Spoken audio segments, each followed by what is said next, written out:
Na segunda parte da defesa do primeiro julgamento de pessoas presas pelo 8 de janeiro, o desembargador aposentado Sebastião Coelho lembrou que também concorreu para os fatos a omissão das autoridades, inclusive de ministros da Suprema Corte e de membros da Procuradoria-Geral da República presentes no julgamento.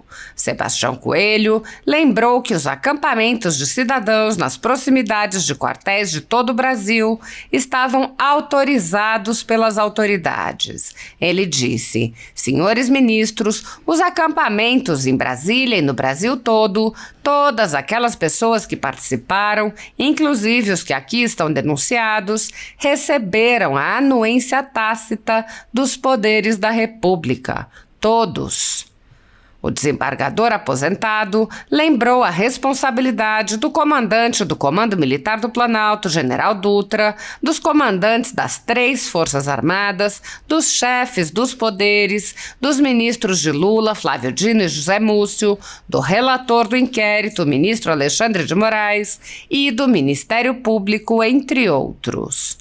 Dirigindo-se ao representante da Procuradoria-Geral da República, Sebastião Coelho afirmou: Ministério Público, que hoje vem aqui fazer esta acusação, omisso, sabendo que crimes estavam sendo cometidos nesses acampamentos, não tomou a devida providência. Por que não fez? Agora, vem pedir 100 milhões de indenização em danos coletivos numa tentativa de intimidar, dizer a essas pessoas que estão presas que todo o sacrifício da vida vai ser levado para a lata do lixo, água abaixo, porque vão ter que, solidariamente, pagar 100 milhões de reais em danos coletivos.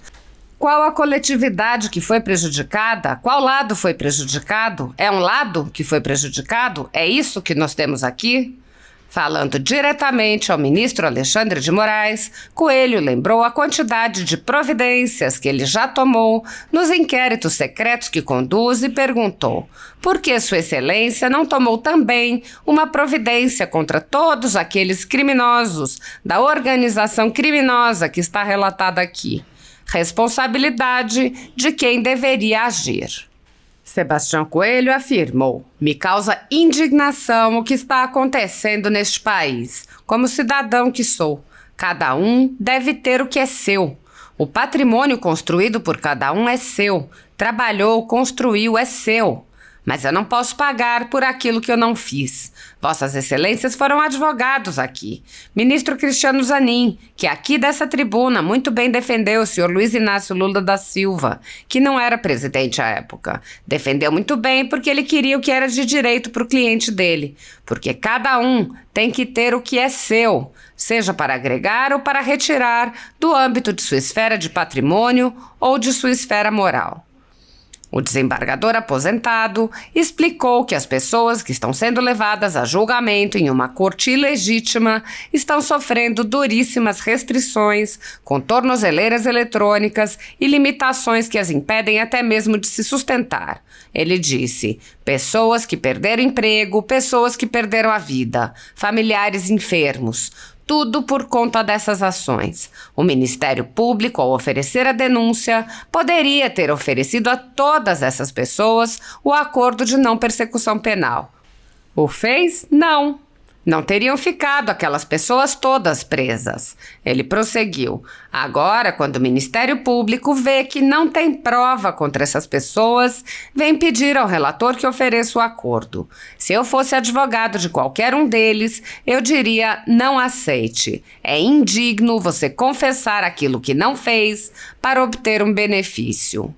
Coelho lembrou o julgamento de Jesus, mencionando o episódio em que Pôncio Pilatos lavou as mãos e permitiu a condenação de um homem inocente e disse: sua lavação de mãos não retira sua culpa. Quem lava as mãos é tão responsável quanto quem pratica o ato. Ao final de sua fala, Sebastião Coelho dirigiu-se aos ministros do Supremo Tribunal Federal e disse: "E por fim, senhora presidente, eu quero dizer, com muita tristeza, mas eu tenho que dizer a vossas excelências. Vossas excelências têm que ter a consciência de que vossas excelências são pessoas odiadas neste país. Esta é uma realidade que vossas excelências têm que saber e alguém tem que dizer isso diretamente." O desembargador aposentado enfatizou ainda que os métodos utilizados pelo ministro Alexandre de Moraes, confiscando toda a renda de pessoas, não podem ser considerados normais no direito.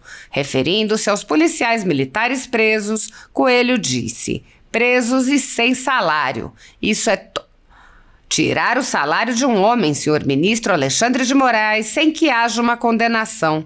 Isso não pode acontecer. Essas famílias estão desesperadas e... Essa é a minha posição, é a minha opinião." Há mais de 4 anos, o ministro Alexandre de Moraes conduz, em segredo de justiça, inquéritos políticos direcionados a seus adversários políticos.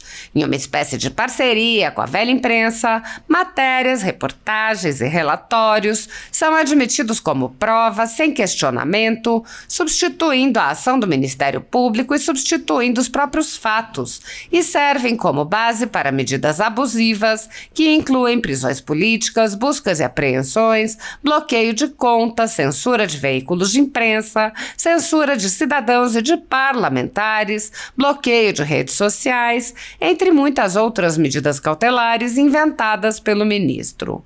O mesmo procedimento de aceitar depoimentos de testemunhas suspeitas e interessadas e tomar suas palavras como verdadeiras se repete em diversos inquéritos nas cortes superiores. Esses depoimentos, relatórios e reportagens produzidos por pessoas interessadas embasam medidas extremas contra conservadores sem qualquer chance de defesa ou acesso ao devido processo legal. A Folha Política já teve sua sede invadida e todos os seus equipamentos apreendidos. Atualmente, toda a renda do jornal está sendo confiscada a mando do ministro Luiz Felipe Salomão, ex-corregedor do TSE, com aplauso dos ministros Luiz Roberto Barroso, Alexandre de Moraes e Edson Fachin. Há mais de 26 meses, todos os rendimentos de jornais, sites e canais conservadores são retidos sem qualquer base legal. Se você apoia o trabalho da Folha Política e pode ajudar a impedir o fechamento do jornal, doe qualquer valor à empresa Raposo Fernandes através do Pix, utilizando o QR Code que está visível na tela ou o código ajude@folhapolitica.org. Caso não utilize Pix, há a opção de transferência bancária para a conta da empresa Raposo Fernandes, disponível na descrição deste vídeo e no comentário fixado no topo. Há 10 anos, a Folha Política vem fazendo a cobertura da política brasileira, quebrando a espiral do silêncio imposta pelo cartel de mídia que quer calar vozes conservadoras. Pix ajude@folhapolitica.org. Assista. Sebastião, ainda 10 minutos, doutor Sebastião. Agradeço, senhora presidente, mas se precisar mais um minutinho, né, que eu precisei usar alguns para me defender, não é? Aí eu peço a você, não vou tentar ficar dentro do tempo. Senhora presidente, senhores ministros, eu quero tratar agora do artigo 286 do Código Penal e tratar do núcleo das autoridades responsáveis por omissão imprópria trazida na denúncia. Vou tomar sua água mesmo, né? Senhores ministros, os acampamentos em Brasília e no Brasil todo, todas aquelas pessoas que participaram, inclusive os que estão aqui denunciados, receberam a anuência tácita dos poderes da República. Todos. Os acampamentos da denúncia que pelo menos de outubro de 2022, em Brasília, sob a responsabilidade, na área de responsabilidade do Comando Militar do Planalto, do senhor general Dutra, aquele mesmo que foi na Câmara Legislativa dizer: eu coloquei aqueles bobos todos dentro do ônibus para levar para a Polícia Federal. Não tomou providência. Era sua responsabilidade. Se era uma área militar, e todas as unidades de Brasília são da sua responsabilidade. No dia 11 de novembro, os comandantes da Marinha, do Exército e da Aeronáutica fizeram uma nota pública dizendo da necessidade de respeito, mas nessa nota colocaram uma transcrição, não citaram o artigo, mas colocaram a transcrição do artigo 359, letra T do Código Penal, onde diz que crítica aos poderes da República não constitui crime. Portanto, os comandantes militares disseram: permaneçam onde estão, que não acontece nada. Sinais dados para essas pessoas. Mas, no dia 12 de dezembro, houve a prisão do cacique Sererê, uma prisão desastrosa, porque o povo estava na rua, mas toda aquela depredação que houve foi em razão da polícia ter prendido o cacique no meio da multidão. E incêndio, depredações, tudo visto por todos. Qual a providência do Comando Militar do Planalto? Nenhuma para retirar aquelas pessoas. Vamos à frente. 28 e 30 de dezembro, o senhor presidente da República, Jair Bolsonaro, nomeia os novos comandantes da Marinha, Exército e Aeronáutica a pedido do novo governo que iria assumir dia 1º de janeiro. Qual a providência que esses militares comandantes tomaram? Nenhuma. Podiam ter dito: aquela nota valia para os comandantes anteriores, mas hoje não vale. A omissão dessas autoridades, dizendo: permaneçam nos acampamentos, vocês estão acobertados, aqui está o braço forte, é a mão amiga. Essa foi a mensagem que passou, e agora todo mundo quer se focar nesses miseráveis que de boa fé estão respondendo a esses processos. Dia 12 ainda, o senhor ministro Flávio Dino, Justiça e Segurança Pública, não tinha ainda assumido mais o Ministério da Justiça, mas agiu como se já fosse o ministro e disse: isso acabou dia 1º de janeiro, tudo isso acaba. Qual a providência que ele tomou para o dia 1º de janeiro tirar essas pessoas do acampamento? Nenhuma. O ministro da Defesa, Zé Múcio, disse: deixa aí os acampamentos, até parentes eu tenho lá, isso vai se dissolvendo sozinho mesmo. Manteve aquela posição anterior do conjunto da segurança que permitiu e incentivou a permanência daquelas pessoas. Nós vamos para frente. O Ministério Público, que hoje vem aqui fazer essa acusação, omisso, porque sabendo que crimes estavam cometidos nesses acampamentos, não tomou a devida providência. Por que não foi ou não fez? Agora vem pedir 100 milhões de indenização do dano coletivo, numa tentativa de intimidar, a dizer que todas essas pessoas denunciadas, que estão presas, e as que também não estão presas, todo o sacrifício da vida vai ser levado para a lata do lixo, ralo abaixo, porque vai ter que solidariamente entrar com 100 milhões de reais para dano coletivo. Qual a coletividade que foi prejudicada? Qual lado foi prejudicado? É um lado que foi prejudicado? É isso que nós temos aqui? Eu vou para o eminente ministro relator, que tantas decisões tomou no âmbito do inquérito secreto 4876, porque Sua Excelência não tomou também uma providência contra todos aqueles criminosos de organização criminosa que está aqui relatado? Por que não tomou providência? Responsabilidade de quem deveria agir. E eu vou mais, senhora presidente, me causa indignação tudo isso que está acontecendo nesse país. Eu, como cidadão, estou aqui como advogado, eu sou cidadão desse país. Cada um deve ter o que é seu. O patrimônio construído por cada um é seu, trabalhou, é seu. É seu. Mas eu não posso pagar por aquilo que eu não fiz. Sobre isso aqui, eu não posso pagar por aquilo que eu não fiz. Vocês foram advogados aqui, ministro Cristiano Zanin, que aqui dessa tribuna muito bem defendeu o senhor Luiz Inácio Lula da Silva, que não era presidente à época, defendeu muito bem, porque ele queria o que era de direito para o cliente dele, porque cada um tem que ter o que é seu, seja para agregar ou para retirar do âmbito da sua esfera de patrimônio, da sua esfera moral. Senhora presidente, senhores ministros, Essas pessoas são pessoas sofridas, são pessoas que, motoristas de Uber, não podem dar sustento à sua família, porque não pode sair da sua casa com mais de 700 metros de distância ou 500 metros. Pessoas que perderam emprego, pessoas que perderam a vida, familiares, enfermos, mas tudo por conta dessas ações. O Ministério Público, ao oferecer a denúncia, poderia, senhor ministro Alexandre de Moraes, para todos aqueles que estão soltos, ter oferecido o acordo de não persecução penal, mas o fez não teria ficado aquelas pessoas todas presas, e é possível que elas tivessem aceitado. Se estivesse naquela situação, eu estou preso, vou aceitar o acordo e vou sair, é possível, mas não.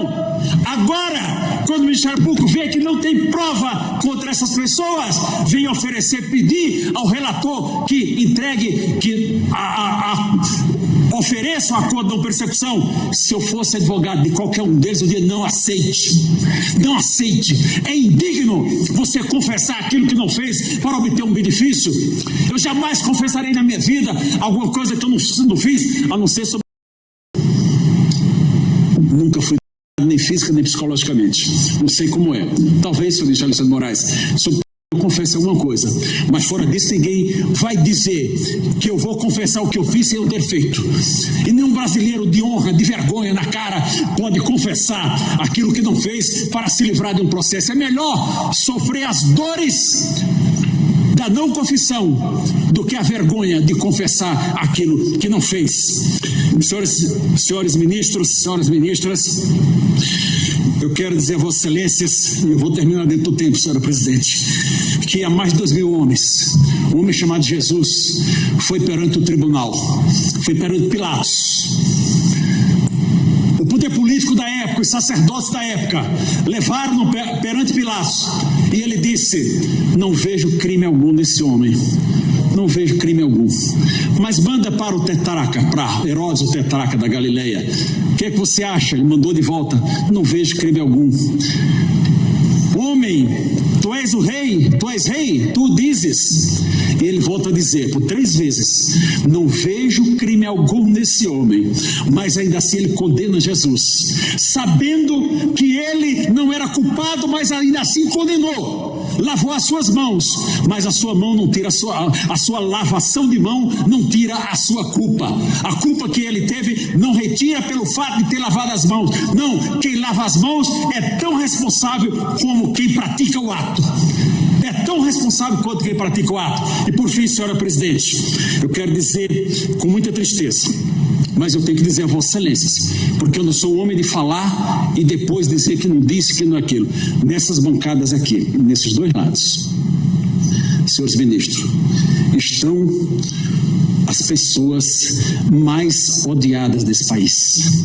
Infelizmente, quantas fotos eu tenho com o ministro dessa corte? Muitas, muitas.